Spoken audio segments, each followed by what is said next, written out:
Once upon a time, I was a princess in this fairy tale gumdrop.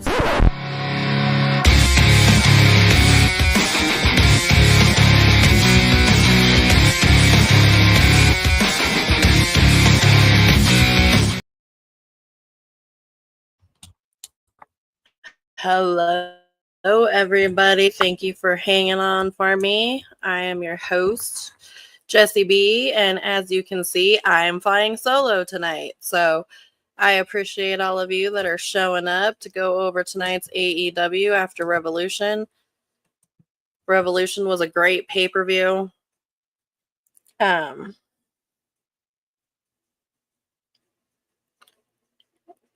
tonight's Dynamite was pretty good too. So guys, bear with me. I'm not used to going by myself. So just keep watching. It'll be okay. I promise. So we open with Kenny Omega. Kenny Omega says he wants to pay attention to this tournament because he wants to fight the best of the best. So, at Dynasty. So Shibata comes out with the Ops. He's got a match this weekend against Ricochet. And the Ops comes out and they're going up against some local talent. One of them happens to be Vinny Pacifico. Shout out to Vinny Pacifico, who I think Shibata knocked out part of his tooth from the picture that he posted on X earlier tonight. So that fucking sucks. But the Ops are the obvious winners here. I didn't think that the local talent was going to go over in this. So I'm not surprised.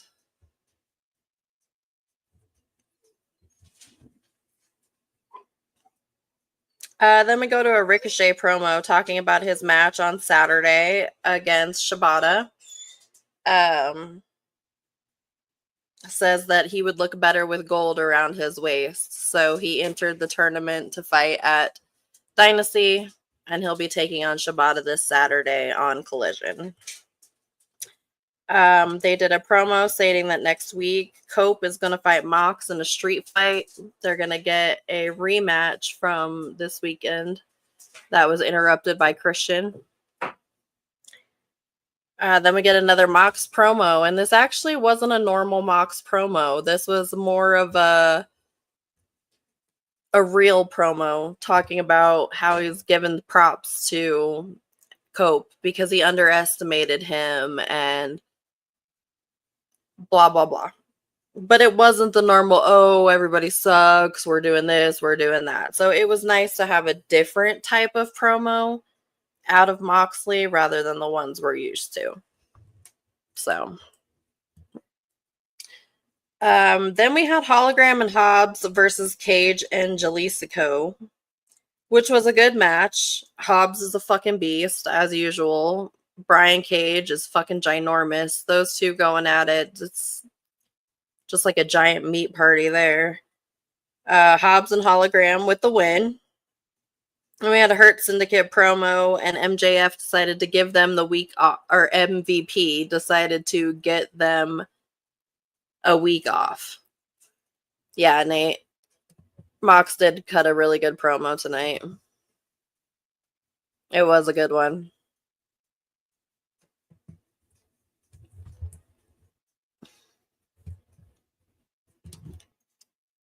So Hobbs and Hologram take the win with Harley Graham out there. She's fucking hilarious. I love Harley. Yeah, the Syndicate, Hurt Syndicate was out there. They get the week off. There was a Hollywood ending recap, and Timeless Toni Storm comes out and does one of the best promos she's ever done. I fucking love Timeless Toni Storm. That character does not get old. It does not get stale. It's fucking amazing. And then out of nowhere, Megan Bayne attacks. And I was not expecting Megan Bayne to be the one to attack. The fact that they're pushing her so soon shows a lot of what Tony feels about her. But I was not expecting that at all. Then we had the Beast Muertos versus Speedball Mike Bailey. Now, I was not familiar with Speedball Mike Bailey, so I'm going to have to go back and do my research because I'm really not super familiar with who he was or what he was about. But, and I'm not going to say this in like a derogatory way or a way to like put him down, but if anybody has seen the movie Surf Ninjas, he literally looks like he's straight out of that fucking movie. And I couldn't stop fucking laughing.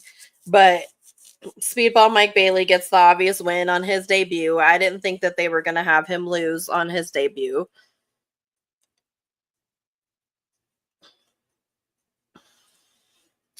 Then Christian comes out with a promo with Renee and says he won't talk to anybody related to Mox, so he kicks Renee out of the promo. He demands his contract be reinstated because his match was only supposed to be against Cope and it wasn't supposed to be against Moxley as well. I don't know where he gets this logic from, but it's Christian. Then Nick Wayne steps up to Christian, said he's a liar, says he didn't do what he was supposed to do. I hope Nick Wayne beats his ass. That was fucking fantastic seeing Nick stand up for himself. So I definitely am liking what they're teasing with that, with a Nick Wayne Christian match, because I think that's going to be really good for Nick Wayne to finally break out on his own, kind of do his own thing, and get over on his own without having Christian behind him. So looking forward to that one. MJF comes out, starts cutting his promo. Awesome, as usual. MJF just doesn't cut a bad promo, but then he's interrupted by somebody very interesting. And he's interrupted by MVP. And you think there's going to be a little bit of a standoff, but they come out, they hug, they say their pleasantries. MVP tells a story of an 18-year-old MJF driving him somewhere. But he tells him that MJF has lost his edge and that nobody in the back respects him. But they respect the Hurt Business because they hurt people. Or Hurt Syndicate, sorry. Where it's not WWE. Yeah, it did. Welcome back to the solo lowdown, and I'm not very good at it, so I appreciate you guys sticking around and watching with me because I fucking suck at this by myself. Hey, lawyer, hey. Keep coming at me with the comments, guys. Help me out. Don't make me just sit here and talk to myself because it's really sad. I think my co-host fell asleep. MVP offers MJF a business card and says it's time to talk some business. MJF says no. MVP offers it again, and it's not often that you have seen in the past, like they were saying, that MVP, too many fucking M 3 letters, I can't figure this out. MVP offers it again, which he doesn't normally do, and MJF takes the card this time. So I am super interested to see what happens there. MJF was not on my bingo card for the Hurt Business in 2025 for sure. So I'd like to see where this goes. I think he's a good fit, personality wise. So it could be a really good thing. Then we got another fucking Max Caster open challenge, and it's answered by Takeshita. And Takeshita just comes out and whoops Max's ass, which is fucking fantastic to watch every week. But listening to him on the mic, he's absolutely terrible. I can see why Bowens did most of the talking. Then there was a Jericho promo, and it was actually a very serious Jericho promo. There was no joking. There was no learning tree. It was just solo Chris Jericho. Now, most of you that watch the show know that I'm not a fan of Chris Jericho. My son actually used to call him the booger when he was little. Where he got that from, I have no idea, but that's what I think of him as. But he actually cut a decent promo against Bandito after what happened this weekend at Revolution. So it was actually a very decent Jericho promo. It reminded me more of old school Jericho, and not so much this fucking obnoxious, hi guys, that Jericho. So it was nice to see a change in him. Then we had Willow Nightingale versus Penelope Ford. It was an okay match, wasn't the greatest.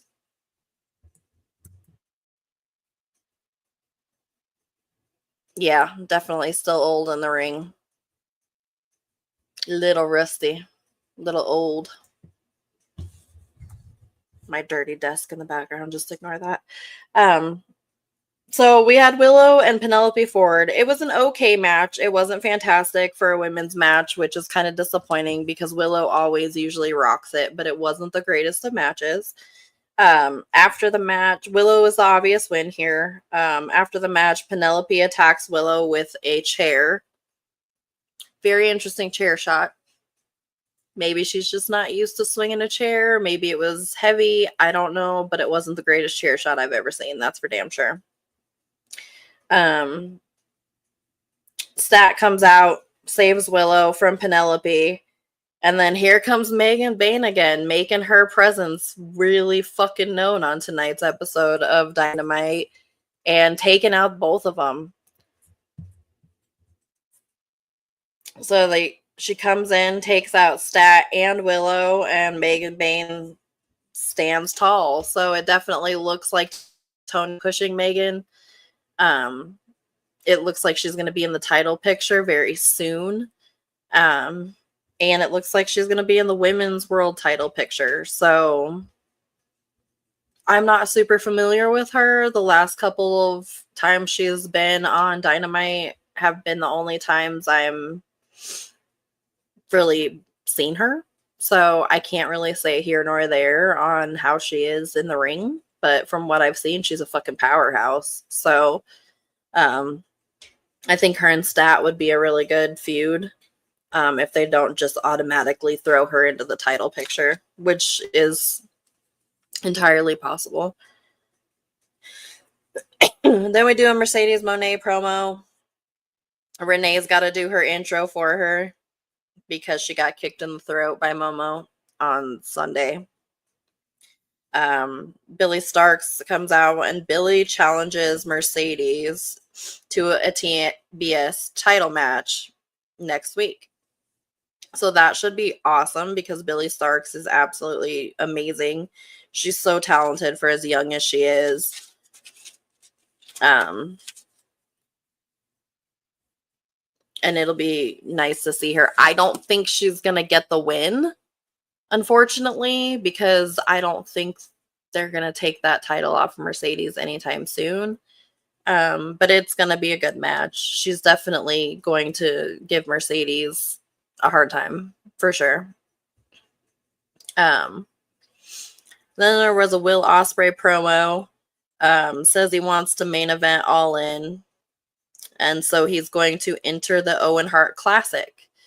He also stated that he got in big trouble with the missus for the Spanish fly off the top of the cage on Sunday because she told him not to do anything crazy and he went out and did it anyways. It was an interesting promo from Will Ospreay. It wasn't the greatest promo I've ever seen from him. It was kind of all over the place. But I absolutely love Will Ospreay, so it is what it is. Next we cut to Jay White. Jay White says, that's all good and fine, but he should be the number one contender. And he's going to prove that he is the number one contender somehow. Then we had the overrun match, or we had the face-to-face backstage with MJF and Hangman. So they run into each other. Great promo, great back and forth between the two of them. I'm excited to see where the second match goes. Because I don't think it's over. I think we're gonna run it back at Dynasty with MJF and Adam Page. So, and if they do, I think MJF goes over because of the Hurt Business or the Hurt Syndicate. So, then we have Henry. I don't know how to say Orange Cassidy's opponent's name. So, but Orange Cassidy gets the win with a roll up. I'm not surprised that Orange Cassidy won. I didn't think they were going to give it the opportunity to somebody else. But then we end the show with Speedball Mike Bailey coming back out and pointing at Orange Cassidy. So they're 2 of the 4 men that are in the match next week. Yeah, I know what it was, but I just don't know how to say it. That's the guy. That guy. I don't know how to say it. I don't want to butcher his name. But you're right, Michael. This is an intriguing opportunity for MJF. Either way, it's going to be good.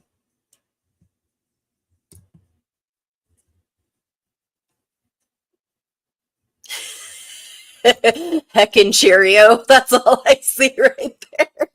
Heckin' Cheerio.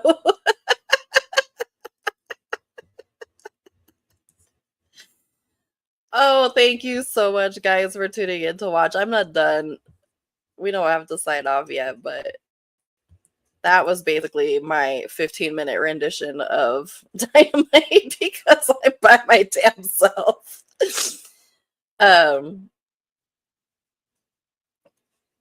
But next week should be interesting watching the street fight, see what happens, see if they actually give it to Cope this time or if they keep it on Moxley.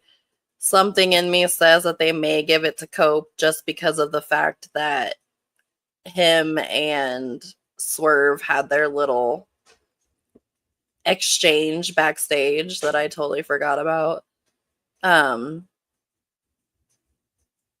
So that could play into factor next week. In the comments, what do you guys think is going to happen between Moxley and Cope next week? Because yeah, something in me says with what went on between him and Swerve backstage makes me think that Cope might end up getting it.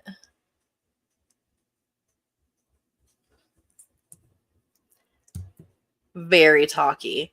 Like I have like 3 pages of notes, but there's 1, 2, 3, 4, 5, 6, 7, 8, 9, 10, 11. There was 11 promos on the show tonight. 11 promos and 1, 2, 3, 4, 5, and 6 matches. I mean, what matches we had were quality matches, but absolutely. Timeless Tony Storm was the best promo of the night. 150%. No question about it. She's just fucking amazing. Like, she took this character and just turned it into, like, the most amazing thing ever.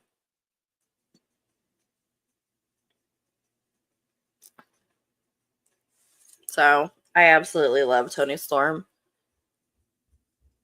I was really wondering who she was going to go up against next because of the fact that it was done with Mariah. It was time to move on to something else, and I didn't know who she was going to end up against. So if it is Megan Bayne, that is going to be a very, very interesting feud because yeah. 100%. And if it is against Megan Bayne, it's going to be even more interesting. There's such a huge difference in dynamic and size and wrestling and then. I think Tony will have her work cut out for her if she goes up against Megan Bayne. But do they have her go up against Megan Bayne at Dynasty? Or Double or Nothing? Or do they save it for All In?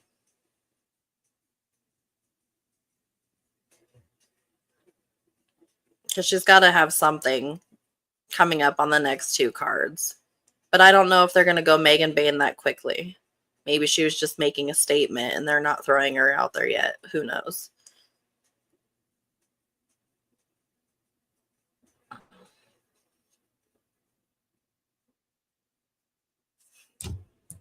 That's an interesting thought.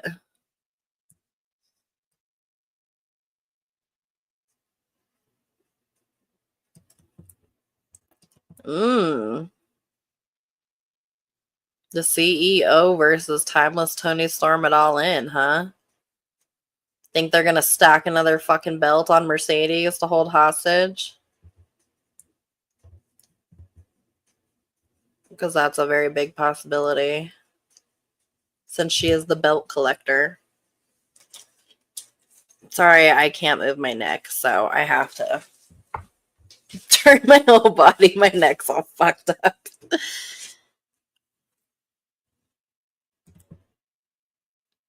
Yeah, but that means that the CEO is going to get it.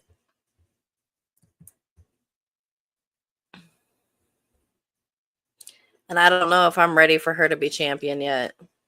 I don't even like her being the TBS champion. She's just not my favorite.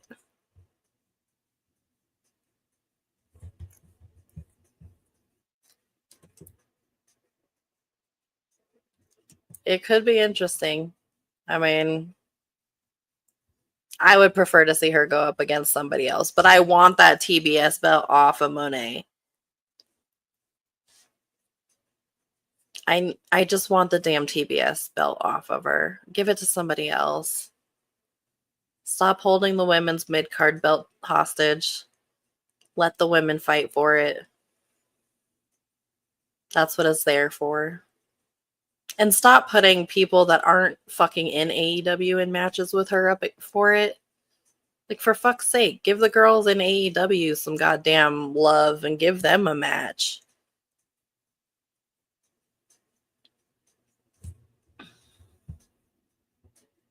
Yep, need to follow Monet to rebuild the character. The character has gone so stale. So stale.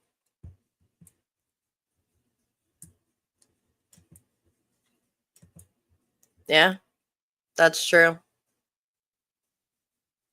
I don't know that it'll be Billy, as cool as that would be, but it definitely could be Athena. Athena's fucking awesome. I'd love to get her on this damn show. I am working on getting some people, though.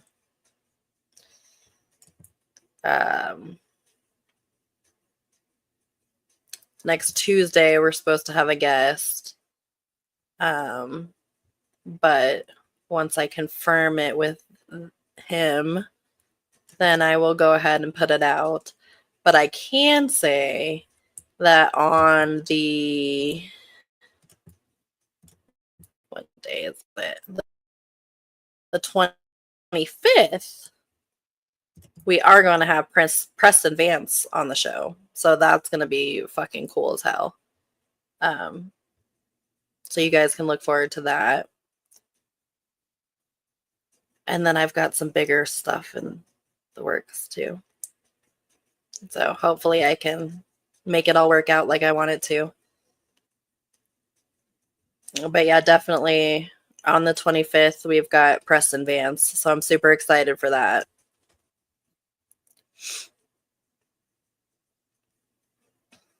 And then I guess I can tell you guys it's all but confirmed. Next week, we're going to have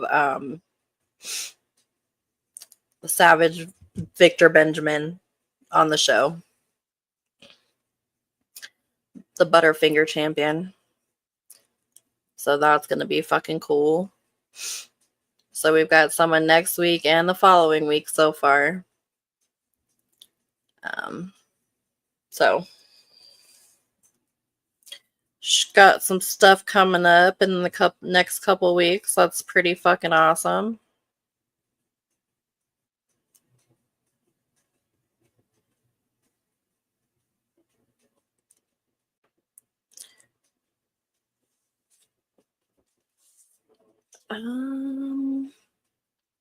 Yeah.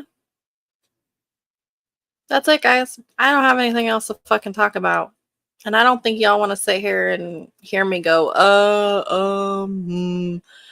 any longer. So I appreciate those of you that tuned in tonight for this very short episode of the Lowdown. I went through everything really fast. That's my ADHD, just zooming through shit. So if I stay on here any longer, I will be going off on random fucking topics that God only knows what Jessica can come up with. So I'm gonna go ahead and end it early tonight because I'm fucking hungry anyway. I want to go get some damn food. And we will see you guys on Tuesday for sure. Yeah, for that interview with Victor Benjamin. So that's gonna be fucking awesome. So thank you guys for tuning in tonight. And I will see you guys soon. Have a good night. Bye.